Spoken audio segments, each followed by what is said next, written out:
Olá, olá, muito bom dia, bom dia, bom dia, bom dia, bom dia, Deus abençoe, seja bem-vindo a mais uma live, amém. Essa live é uma live de oração, de leitura da palavra, amém. É um projeto bíblico que eu tenho para ler a Bíblia toda no ano e eu tô compartilhando com vocês, amém. Espero que vocês fiquem aqui comigo, curta essa live, compartilhe, amém. Deus abençoe a tua vida, a tua casa, a tua família, amém. Deixa eu compartilhar essa live. Pai amado, Pai querido, Senhor, eu te agradeço, Pai, por mais um momento, Deus. Obrigado, Senhor, por este momento. Abençoa, Pai, essa live que se inicia agora, Pai. Senhor, usa a minha boca para falar aquilo que o Senhor quer falar, Pai, ao teu povo, Deus, em nome de Jesus.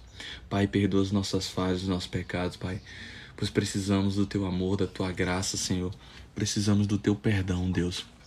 Precisamos da tua presença, Pai. Se faz presente aqui neste lugar, Senhor.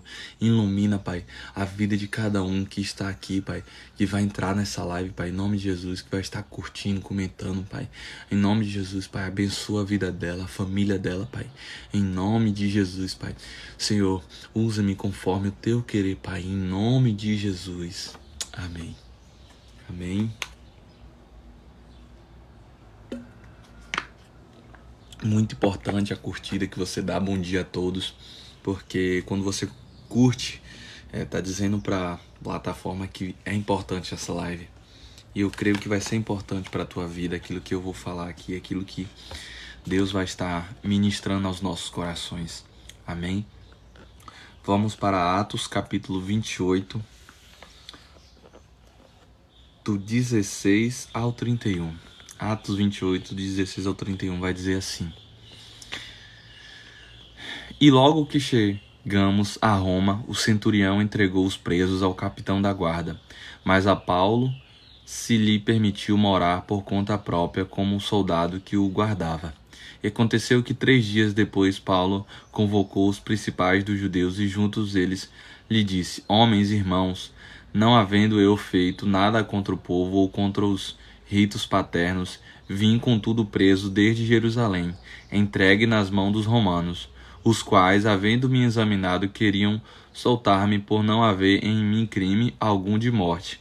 Mas, opondo-se os judeus, foi-me forçoso apelar para César, não tendo, contudo, de que acusar a minha nação. Por esta causa vos chamei para vos ver e falar, porque pela presença de Israel estou nesta cadeia. Então eles lhe disseram: Nós não recebemos acerca de ti carta alguma da Judéia, nem veio aqui algum dos irmãos que nos anunciasse ou dissesse de ti mal algum. No entanto, bem quisermos ouvir de ti o que sentes, porque quanto a esta seita, notório nós é que em toda a parte se fala contra ela. E havendo-lhe eles assinalado um dia, muitos foram ter com ele a pousada, aos quais declaravam com bom testemunho o reino de Deus, e procurava persuadi-las à fé em Jesus, tanto pela lei de Moisés como pelos profetas, desde a manhã até a tarde. Alguns criam no que diziam, mas outros não criam. E como ficaram entre si discordes, despediram-se, dizendo: Paulo, esta palavra bem falou o Espírito Santo a nossos pais, pelo profeta Isaías, dizendo: Vai a este povo e dize: de ouvido ouvires, e de maneira nenhuma entenderes, e vendo vereis, e de maneira nenhuma percebereis, porquanto o coração deste povo está endurecido, e com os ouvidos ouviram pesadamente, e fecharam os olhos, para que nunca os olhos vejam, nem com os ouvidos ouçam, nem com o coração entendam, e se convertam, e eu os cure. Sejai-vos, pois, notório que esta salvação de Deus é enviada aos gentios, e eles o ouvirão. E havendo ele dito, se grande contenda, e Paulo ficou 2 anos inteiros na sua própria habitação que alugara, e recebia todos quantos vinham vê-lo, pregando o reino de Deus e ensinando com toda a liberdade, as quais pertencentes ao Senhor Jesus Cristo, sem impedimento algum. Glória a Deus. Aleluia. Deus é bom. Deus é maravilhoso. Vamos a 1 Samuel, capítulo 6 e 7.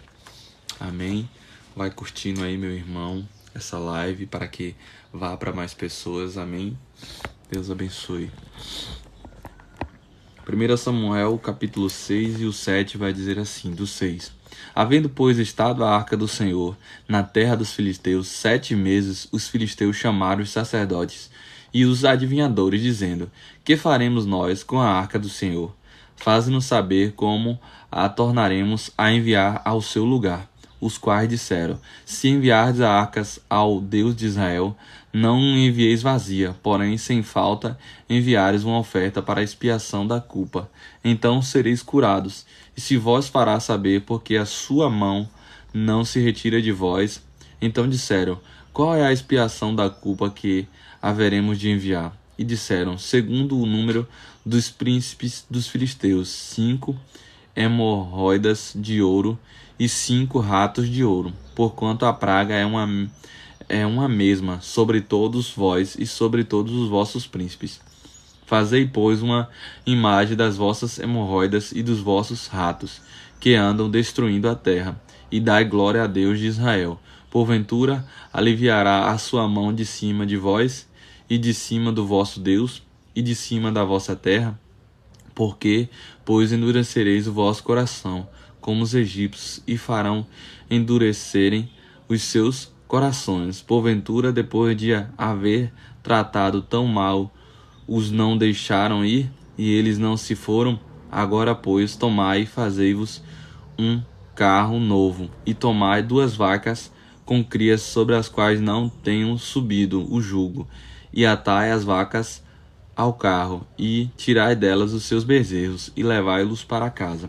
Então tomai a arca do Senhor, e pondo-se sobre o carro, e colocai num cofre ao seu lado as figuras de ouro que lhe haveis de oferecer em expiação da culpa, e assim a enviareis para que se vá. Veide então, se ela subir pelo caminho, no seu termo, a Bet-Semes, foi ele quem nos fez este grande mal, e se não, saberemos que não nos tocou a sua mão, e que isto nos sucedeu por acaso. E assim fizeram aqueles homens, e tomaram 2 vacas que criavam, e ataram ao carro, e os seus bezerros encerraram em casa, e puseram a arca do Senhor sobre o carro, como também o cofre com os ratos de ouro e com as imagens das suas hemorroidas.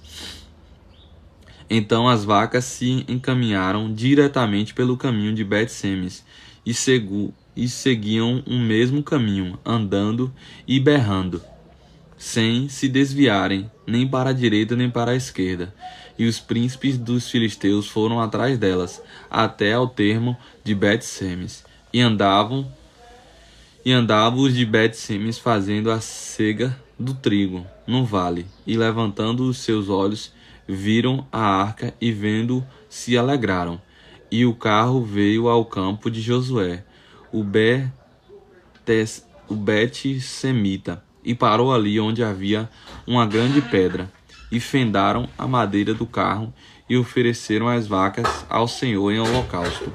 E os levitas desceram a arca do Senhor, como também o cofre que estava junto a ela, em que estavam os objetos de ouro, e puseram-no sobre aquela grande pedra. E os homens de Bet-Semes ofereceram holocaustos e sacrifícios ao Senhor no mesmo dia. E vendo aquilo, os 5 príncipes dos filisteus voltaram para Ecrom no mesmo dia.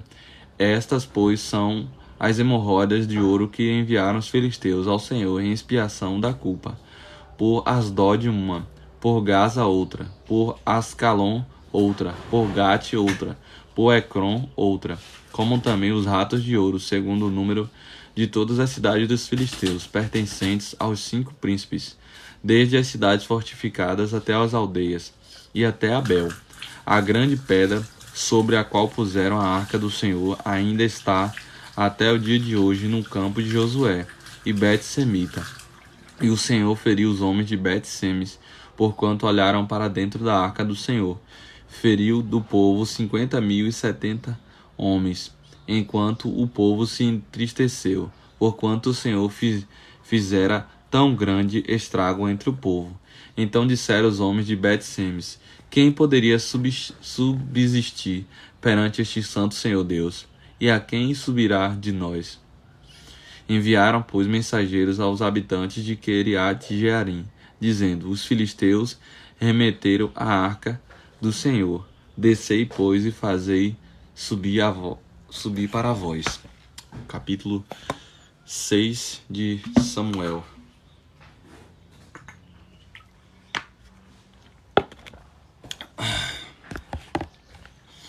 Vamos ao capítulo 7. Não deixe de curtir essa live, amém? Então vieram os homens de Queriate-Jearim e levaram a arca do Senhor e a trouxeram à casa de Abinadab, no outeiro, e o consagraram a Eleazar, seu filho, para que guardasse a arca do Senhor. E sucedeu que desde aquele dia a arca ficou em Queriate-Jearim, e tantos dias se passaram que até chegaram a 20 anos, e lamentavam toda a casa de Israel pelo Senhor. Então falou Samuel a toda a casa de Israel, dizendo: se com todo o vosso coração vos converter desde ao Senhor, tirai dentre vós os deuses estranhos e os astarotes, e preparai o vosso coração ao Senhor, e servi a ele só, e vos livrará da mão dos filisteus. Então os filhos de Israel tiraram dentre si aos Baalins e aos Astarote, e serviram só ao Senhor. Disse mais Samuel: congregai a todo ó Israel em Mispa, e orarei por vós ao Senhor. E congregaram-se em Mispa, e tiraram água, e derramaram perante o Senhor, e jejuaram aquele dia, e disseram ali: pecamos contra o Senhor. E julgava Samuel os filhos de Israel em Mispa. Ouvindo, pois, os filisteus que os filhos de Israel estavam congregados em Mispa, subiram os maiores dos filisteus contra Israel, o que, ouvindo os filhos de Israel, temeram por causa dos filisteus. Por isso disseram os filhos de Israel a Samuel: não cessem de clamar ao Senhor vosso Deus por nós, para que nos livre da mão dos filisteus. Então tomou Samuel um cordeiro de mama e sacrificou-o inteiro em holocausto ao Senhor. E clamou Samuel ao Senhor por Israel, e o Senhor lhe deu ouvidos. E sucedeu que, estando Samuel sacrificando o holocausto, os filisteus chegaram à peleja contra Israel, e trovejou o Senhor aquele dia em grande estrondo sobre os filisteus, e os confundiu de tal modo de que foram derrotados diante dos filhos de Israel. Glória a Deus. E os homens de Israel saíram de Mispa e perseguiram os filisteus, e os feriram até abaixo de Bet-Car. Então tomou Samuel uma pedra e a pôs entre Mispa e Sem, e chamou o nome dela Ebenezer, e disse: até aqui nos ajudou o Senhor. Assim os filisteus foram abatidos e nunca mais vieram aos termos de Israel, porquanto foi a mão do Senhor contra os filisteus todos os dias de Samuel. E as cidades que os filisteus tinham tomado a Israel foram restituídas a Israel, desde Ecrom até Gate, e até os termos de Israel arrebatou na mão dos filisteus, e houve paz entre Israel e os amorreus. E Samuel julgou a Israel todos os dias da sua vida, e ia de ano em ano, e rodeava a Betel, e a Gileade, e a Gilgal, e a Mispa, e julgava a Israel em todos aqueles lugares. Porém, voltava a Ramã, porque estava ali sua casa, e ali julgava a Israel, e edificou ali um altar ao Senhor. Glória a Deus. Aleluia. Deus é maravilhoso. Deus é bom. Vamos para Salmos 53. Amém? Salmo 53 vai dizer assim. Não deixe de curtir essa live, curta bastante. Amém? Salmo 53 vai dizer assim: disse Onésio no seu coração, não há Deus. Tem se corrompido e cometido abominável iniquidade. Não há ninguém que faça o bem. Deus olhou desde os céus para os filhos dos homens, para ver se havia algum que tivesse entendimento e buscasse a Deus. Desviaram-se todos e juntamente se fizeram imundos. Não há quem faça o bem, não, nem sequer um. Acaso não tem conhecimento os que praticam a iniquidade, os quais comem o meu povo como se comessem pão? Eles não invocaram a Deus, ali se acharam em grande temor, onde não havia temor, pois Deus espalhou os ossos daquele que te cercava. Tu os confundistes, porque Deus os rejeitou. Ó, se já Sião viesse a salvação de Israel, quando Deus fizer voltar os cativos do seu povo, então se regozijara Jacó e se alegrava a Israel. Glória a Deus. Aleluia. Aleluia. Deus é maravilhoso. Amém. Bom dia a todos. Vai curtindo essa live, amém? Para que alcance mais vidas. Amém?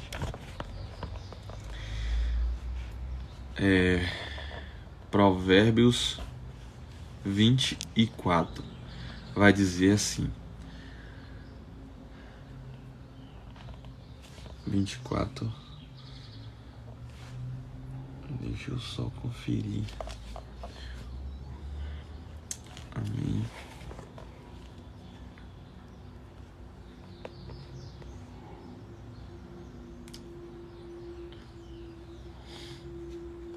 Amém.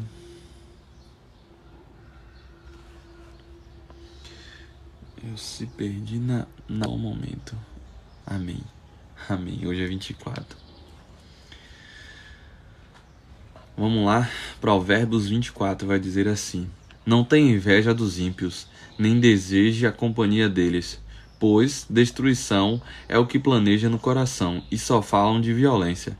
Com sabedoria se constrói a casa, e com discernimento se consolida. Pelo conhecimento os seus cômodos se enchem do que é precioso e agradável. O homem sábio é poderoso, e quem tem conhecimento aumenta a sua força. Quem sai à guerra precisa de orientação, e com muitos conselheiros se obtém a vitória. A sabedoria é elevada demais para o insensato. Ele não sabe o que dizer nas assembleias. Quem maquina o mal será conhecido como criador de intrigas. A intriga do insensato é pecado, e o zombador é detestado pelos homens. Se você vacilar no dia da dificuldade, como será limitada a sua força? Liberte os que estão sendo levados para a morte e socorra os que caminham trêmulos para a matança. Mesmo que você diga, não sabíamos o que estava acontecendo, não perceberia aquele que pesa os corações? Não saberia aquele que preserva a sua vida? Não retribua ele a cada um segundo o seu procedimento. Coma mel, meu filho, é bom, o fava é doce ao paladar. Saiba que a sabedoria será boa para a sua alma, se você a encontrar. Certamente haverá futuro para você, e a sua esperança não vai decepcioná-lo. Não fique de tocaia como faz o ímpio contra a casa do justo, e não destrua o seu local de repouso, pois, ainda que o justo caia 7 vezes, tornará a erguer-se, mas os ímpios são arrastados pela calamidade. Glória a Deus. Não se alegre quando seu inimigo cair, nem exulte o seu coração quando ele tropeçar, pois, para o Senhor, não veja isso e se desagrade, e desvie dele a sua ira. Não se aborreça por causa dos maus, nem tenha inveja dos ímpios, pois não há futuro para o mal. Se a lâmpada dos ímpios e a lâmpada dos ímpios se apagará. Tema o Senhor e o seu rei, meu filho, e não se associe aos dissidentes, pois terão repentina destruição. E quem pode imaginar a ruína que o Senhor, o rei, podem causar? Aqui vão outros ditados dos sábios. Agir com parcialidade nos julgamentos não é nada bom. Quem disser ao ímpio, você é justo, será amaldiçoado pelos povos e sofrerá a indignação das nações. Mas os que condenam o culpado terão vida agradável, receberão grandes bênçãos. A resposta sincera é como beijos nos lábios. Termine primeiro seu trabalho a céu aberto, deixe pronta a sua lavoura. Depois, construa família.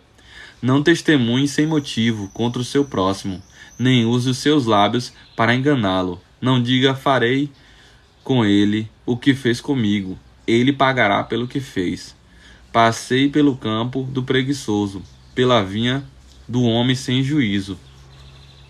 Havia espinheiros por toda a parte, o chão estava coberto de ervas daninhas, e o muro de pedra estava em ruínas. Observei aquilo e fiquei pensando. Olhei e aprendi esta lição. Vou dormir um pouco. Você diz, vou cochilar um momento. Vou cruzar os braços e descansar mais um pouco. Mas a pobreza lhe sobrevirá como um assaltante e a sua miséria como um homem armado. Aleluia. Glória a Deus. Amém. Ah, Deus é maravilhoso. Glória a Deus. Glória a Deus. Amém. Deus é bom. Deus é bom. Não deixe de curtir essa live. Amém. Princípios da batalha espiritual. A luta diária contra a carne faz parte do processo de santificação que todo crente em Jesus precisa desenvolver em sua jornada no Senhor. Paulo afirma que todo aquele que foi eleito em Cristo antes da fundação do mundo foi escolhido para ser santo e irrepreensível diante de Deus em amor. Efésios 1:4. Ele também assegura que todo aquele que foi salvo pela graça mediante a fé não foi salvo pelas obras, mas foi regenerado em Cristo Jesus para as boas obras que o Senhor preparou a fim de que andássemos nelas. Obras de justificação e santificação que precisamos frutificar diante de Deus e dos homens. Por isso Tiago declarou a célebre sentença: a fé, se não tiver obras, por si só está morta. Tiago 2,17. Porque todo aquele que depositou a sua crença em Cristo precisa apresentar em sua vida obras de justiça que são expressas pelos filhos de Deus, através do fruto do Espírito. Gálatas 22:23. A santificação piedosa não é uma realidade opcional, mas os crentes em Jesus, mas como já vimos, é uma evidência da salvação.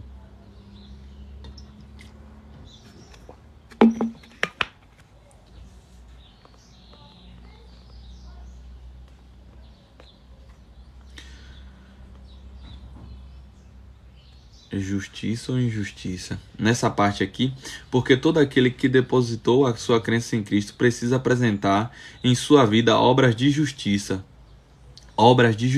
que são expressas pelos filhos de Deus através do fruto do Espírito.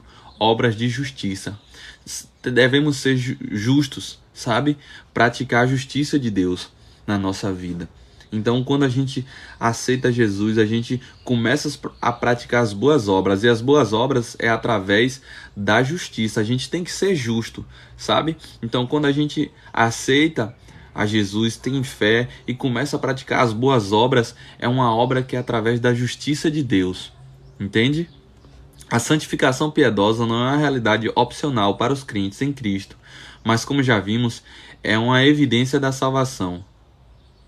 Todos que recebemos o dom da salvação desenvolveremos a santificação e a piedade até parousia, o dia do Senhor. Afinal, esta é a vontade de Deus para nós, a nossa santificação e a nossa abstinência das obras da carne. 1 Tessalonicenses 4:3. A palavra santo, em sua raiz hebraica, codex, pode significar consagrado, delicado, separado, puro. Sermos santos diante de Deus significa termos uma vida totalmente dedicada à sua glória e de igual forma separada de tudo o que é contrária à sua santidade. Significa, portanto, ser quem diariamente cultiva uma vida de santidade que honra a pureza gloriosa do Santíssimo Deus. A vontade de Deus é nos fazer sofrer. Eu não acho. Eu não acho. Por mais que a gente passe por alguns sofrimentos, né, na carne em si, na nossa vida, a gente está sendo aperfeiçoado. Não é um sofrimento em si. Aquilo que a gente vive tem um propósito lá na frente. Por muitas vezes a gente não entende, a gente acha que é sofrimento, que a gente está só sofrendo, mas não. Deus está nos aperfeiçoando. Aquilo que você pode parecer que você está achando que é sofrer, é Deus tentando te aperfeiçoar para algo melhor que está por vir para a tua vida. Entende? Santo, santo é o Senhor Deus, o Todo-Poderoso, aquele que era, que é e há de vir. Apocalipse 4:8. Um ensino sobre santificação que tem causado muito dano ao corpo de Cristo é o que alguns chamam de a reforma da graça. Esta é a instrução que propõe uma nova reforma com conceitos totalmente contrários, às vezes de forma subliminar, ao ensino acerca da justificação pela graça, que foi enfatizada na reforma protestante. Este é um movimento baseado no ensino de uma falsa graça, que resulta na aceitação da libertinagem, por causa de um entendimento deturpado da graça divina. Romanos 6:1-2.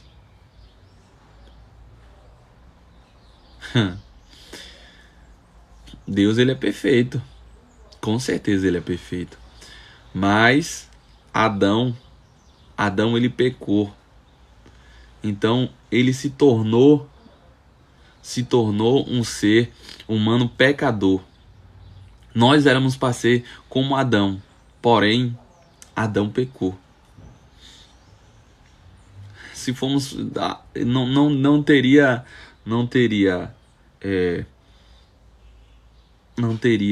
nós fomos feitos à imagem e semelhança de Deus quando ele fez Adão lá, porém Adão pecou.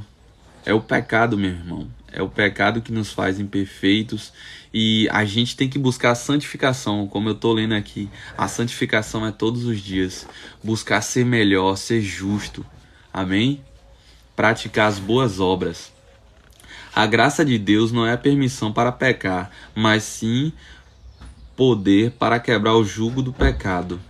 No entanto, esse falso ensino se utiliza do ensino da graça como um meio para diminuir a gravidade do pecado, conduzindo a uma vida mundana. Trata-se da pregação de um falso evangelho, carregando de uma mensagem que negocia a consagração dos membros do corpo do Messias por causa dos ensinos que diminuem o zelo de Deus pela santidade do seu povo e da realidade da sua ira contra o pecado.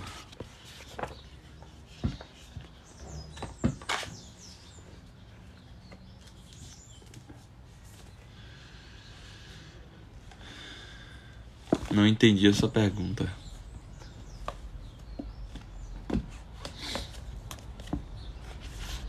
Amém? Despertando um exército de oração. Por meio dessa pergunta do apóstolo ao filho da fé, enxergamos um grave problema nas entrelinhas. Infelizmente, muitos irmãos, por se sustentarem um suposto cuidado com a obra de Deus, deixam de lado seus familiares, como se fosse uma segunda opção.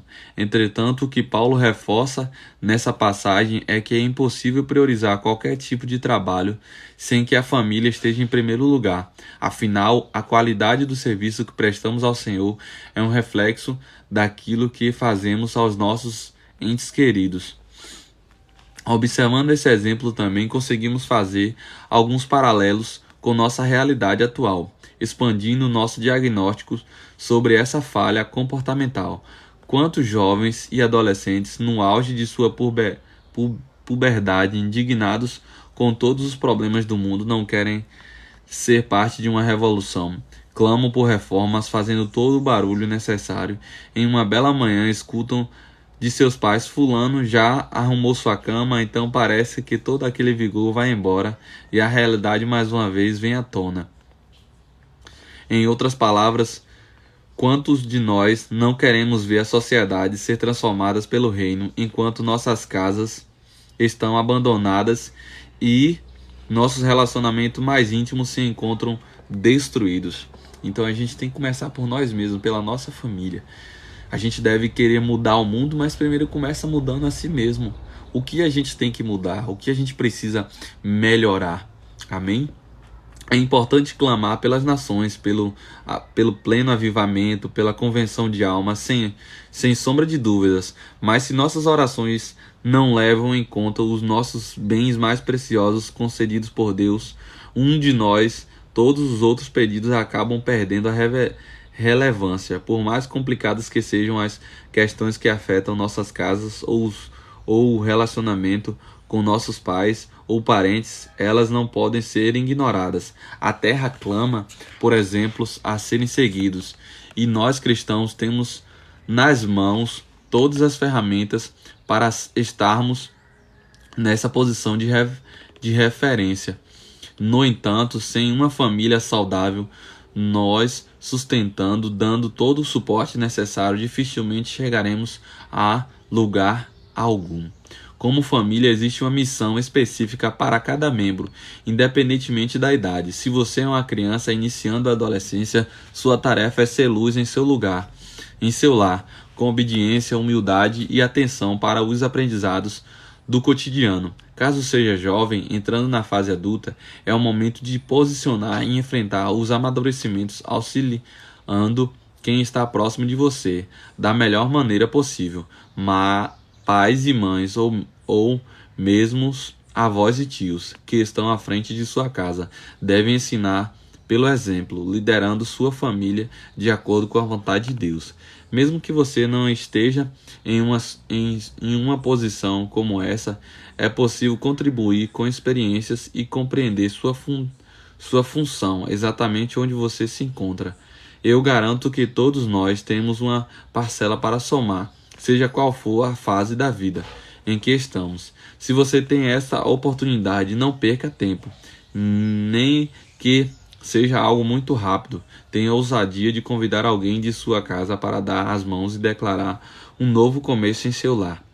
A partir daí é fundamental introduzirmos Deus em nossas famílias, mesmo no que diz respeito às coisas mais comuns, como agradecer o pão de cada dia, por exemplo. Se vocês têm filhos, ensine-os a hábito de orar e ler a palavra. Levante um altar de adoração ao Senhor dentro de nossa casa.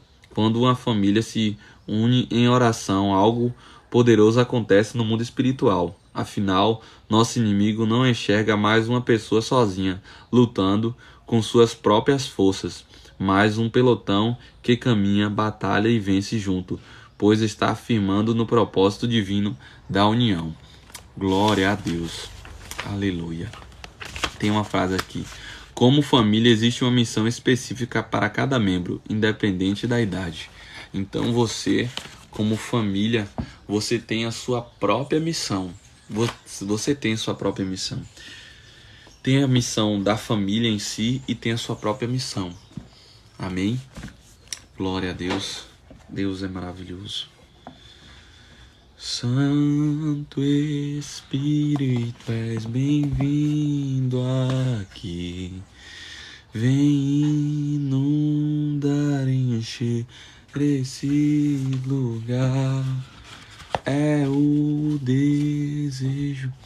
Livro: Pare de se sabotar e dê a volta por cima.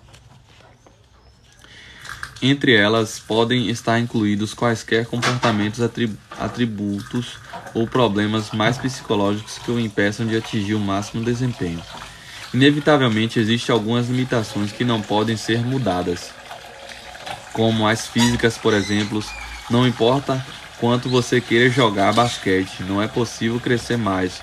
O foco da superação das limitações pessoais é nosso comportamento, pois nossas ações estão dentro do escopo que somos capazes de controlar. Se conseguimos trabalhar nossos comportamentos limitadores, poderemos provocar transformações significativas em nossa vida. Esse fato nos leva a perguntar que está no cerne do crescimento pessoal. Que comportamento eu preciso mudar e como mudá-los? A crítica é essencial. Lamentavelmente, somos o pior juiz das situações que vivemos. Nossas limitações podem ter se desenvolvido pelo simples fato de não enxergarmos ou podem justamente impedir nossa capacidade de reconhecê-las. Seja como for, os anos como psicoterapeuta me convenceram de que a autoavaliação por si só não é eficaz. Ao longo do tempo, pedi a muitas pessoas que me enumerassem as áreas em que muitas precisavam melhorar, e muito poucas me deram uma resposta minimamente precisa. O fato é que a autoavaliação é um paradoxo. Não dá certo pegar um livro de autoajuda, lê-lo sozinho e pensar que você já se examinou com precisão por conta própria. Embora seja um bom começo, a autoavaliação é somente uma parte da equação. O problema é que a realidade nem sempre confirma nossas ilusões sobre nós mesmos. Como não podemos nos autoavaliar plenamente, precisamos de opiniões alheias para construir uma imagem mais completa, embora este livro ofereça os recursos necessários para elaborar um plano que lhe permita superar com sucesso suas limitações pessoais. São as pessoas à sua volta que podem possuir as principais chaves para um diagnóstico eficiente. Amém? Quando a motivação encontra a ciência. Há alguns anos, minha empresa iniciou um processo longo e rigoroso de identificação das limitações pessoais. Nós nos reunimos e comparamos dados sobre comportamento e atitude de pessoas com alto desempenho em diversas áreas, entre os quais executivos, professores, atletas, profissionais, mães em tempo integral, assistentes administrativos, profissionais da construção civil, gerentes de níveis intermediários, vendedores, médicos e administradores de fazendas. Eu queria saber que características eles tinham em comum e o que tornava essas pessoas diferentes das demais. Por isso também coletamos dados sobre aqueles desempenho ruim. Ao analisar as informações, fizemos descobertas surpreendentes. Mesmo em ocupações diferentes, os melhores profissionais apresentavam um padrão consistente em comum que os distinguia das pessoas com baixo desempenho. Ao combinar esses dados com minhas anotações sobre estudos de casos e análises, elaboramos um processo realmente inovador e com comprovações estatísticas. Ao longo desse estudo, identificamos 10 limitações cruciais que isolados ou combinados com outras, repetidamente causavam os maiores danos ao crescimento pessoal, a relacionamentos e carreiras. Nós as denominamos as 10 principais limitações fatais. Eu as ilustrei como exemplos para que você as reconheça em si próprio e nos outros. Isso vai lhe propiciar um diagnóstico e uma prescrição eficiente, incluindo os passos para que você dê início ao processo de superar cada dificuldade. À medida que for lendo cada capítulo e completando cada autoavaliação, você poderá descobrir que tem muitos sintomas de uma limitação, poucos de muitas outras ou vários sintomas de poucas deficiências. Talvez até descubra que só tem 2 ou 3 sintomas de uma limitação pessoal. Mas se esses sintomas forem vistos com frequência na cena do crime, quando surgem questões profissionais ou amorosas, cada um deles precisará ser tratado com seriedade. Se você realmente deseja avançar na vida de fato, existem algumas pessoas que não apresentam nenhuma dificuldade em um nível perigoso, somente nuances de algumas limitações que vêm à tona, sobretudo em momento de estresse. Além disso, há uma sensação, além disso, uma sessão ao fim de cada capítulo dedicada a ajudar você a lidar de forma eficaz com o problema em questão, ao identificá-lo em si próprio ou nas pessoas à sua volta. Todos influenciamos e exercemos efeitos sobre as outras pessoas para melhorar ou para piorar. Compreender por que fazemos o que fazemos é um ótimo começo para ajudar outras pessoas a darem uma guinada na vida. Qual é a sua limitação pessoal? Nos próximos capítulos, você irá aprender a respeito das 10 principais limitações que a maioria de nós enfrentamos. Mas antes de discutir cada uma delas, sugiro que você faça uma avaliação rápida para saber quais estão restringindo você e as áreas que você precisa se dedicar mais. Então, meus irmãos, devemos se conhecer cada vez mais. E eu acho que a família é uma base que te conhece. A família é o local que mais te conhece. Sabe as tuas limitações e sabe o que você precisa ou não melhorar. Então, nós devemos se comunicar sempre com a família, saber o que é que eu preciso melhorar. E você também vai poder ajudar ao outro. Então, família é para isso, um ajudar o outro, um crescer com o outro, seja na oração, seja na avaliação, um com o outro. Então, devemos se aprofundar cada vez mais o contato com a família, em oração, em sentar, conversar. Você precisa mudar isso, isso e isso. Eu observo isso, isso e isso. Eu observo isso. Então, devemos um ajudar o outro. Amém? Glória a Deus.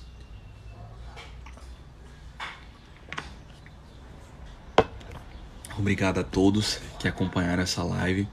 Gratidão a todos. Deus abençoe a vida de cada um. Vou estar encerrando essa live. Pai amado, Pai querido, eu te agradeço, Deus, por mais essa live, Pai, em nome de Jesus, Pai, abençoa cada vida que esteve aqui presente, Pai, nessa live, cada pessoa que vai ver essa live, Pai, em nome de Jesus, Pai, abençoado seja, Pai, a família dela, Pai, que ela possa crescer, Pai, na sabedoria, no discernimento, no conhecimento da Tua palavra, Pai, que o Teu Espírito Santo esteja conduzindo cada vez mais as nossas vidas, Pai, em nome de Jesus, Pai, abençoa este dia, Pai, em nome de Jesus, amém. Gratidão, gratidão a todos, gratidão a todos, a você que estava acompanhando aqui desde cedo, obrigado, amém. Deus abençoe a vida de cada um, obrigado mesmo, obrigado, gratidão a todos, gratidão, Deus abençoe, amém.